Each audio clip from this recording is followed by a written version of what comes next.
Hello, আসসালামু আলাইকুম। আশা করি সবাই ভালো আছেন এবং সুস্থ আছেন।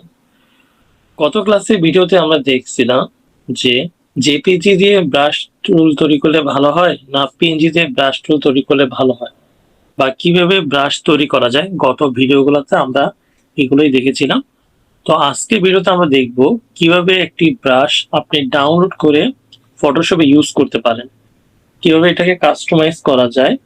তো প্রথমে আমি এর জন্য চলে যাব এখান থেকে ক্রিয়েট নিউতে যে আনুমানিক একটা সাইজ, যে কোনো সাইজের আপনি একটা আর্টবোর্ড নিতে পারেন। তো আমি এখানে 1920 বাই 1080 একটা আর্টবোর্ড নিলাম।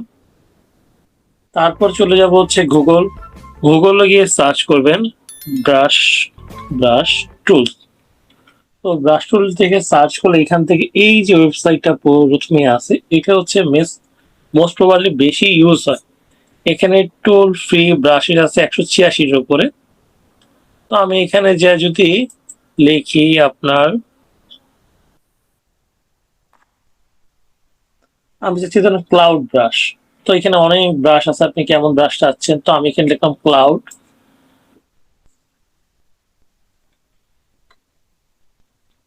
ক্লাউড ক্লাউড লিখে সার্চ। এইগুলো হচ্ছে প্রিমিয়াম, উপরের গুলো প্রিমিয়াম কোয়ালিটি।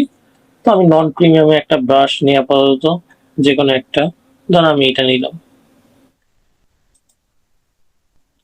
ক্লিক করে ক্লিক, একটু সময় লাগবে। তো যদি এখন ডাউনলোড অলরেডি শুরু হয়ে গেছে, যদি ডাউনলোড শুরু হইতে বেশি বিলম্ব করে তখন ক্লিক হেয়ারে ক্লিক করবেন, সাথে সাথে ডাউনলোড শুরু হয়ে যাবে। তো দেখা যাচ্ছে ডাউনলোড হচ্ছে।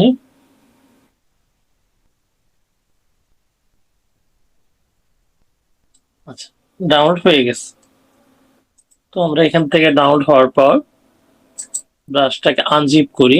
জিপ ফাইল থাকবে, আনজিপ করব। তো উইনার দিয়ে আমি হচ্ছে এখান থেকে আনজিপ এখানেই করি। এবার নিচে চলে যাই।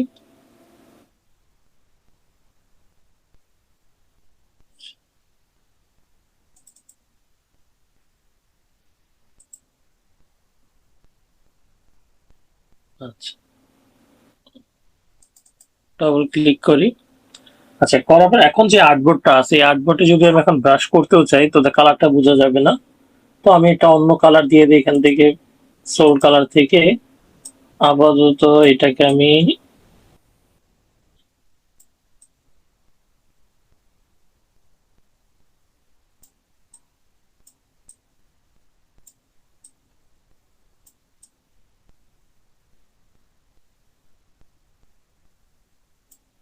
নীল টাইপের একটা কালার দিই, তাহলে সুন্দর দেখাবে।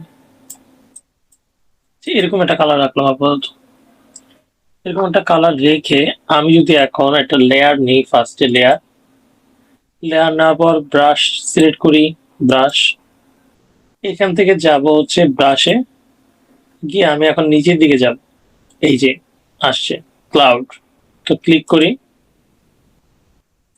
এই ব্রাশের ভিতরে অনেকগুলো স্টাইল আছে, আপনি যে স্টাইলটা ইউজ করবেন। তো আমি এখান থেকে এটা ইউজ করলাম 100, বা এখান থেকে আমি এটা ইউজ করলাম করে এটাকে ছোট বড় করার সিস্টেম হচ্ছে কিবোর্ড থেকে থার্ড ব্র্যাকেটের রাইট লেফট সাইডটাকে আপনি ক্লিক করবেন, ছোট হবে। আর অলরেডি কালার হিসেবে সাদা কালার সিলেক্ট, ক্লিক। এই ছিল সহজভাবে কিভাবে আপনি ব্রাশ টুল ডাউনলোড করবেন এবং ব্রাশটাকে ইজিলি ইউজ করবেন। পরবর্তীতে ভিডিওতে দেখব কিভাবে ব্রাশটাকে কাস্টমাইজ, অর্থাৎ ব্রাশটাকে ছোট বড় করা, ব্রাশ দিয়ে নাম লেখা এবং ওই নামের ভিতরে হচ্ছে বিভিন্ন কালার চেঞ্জ করা,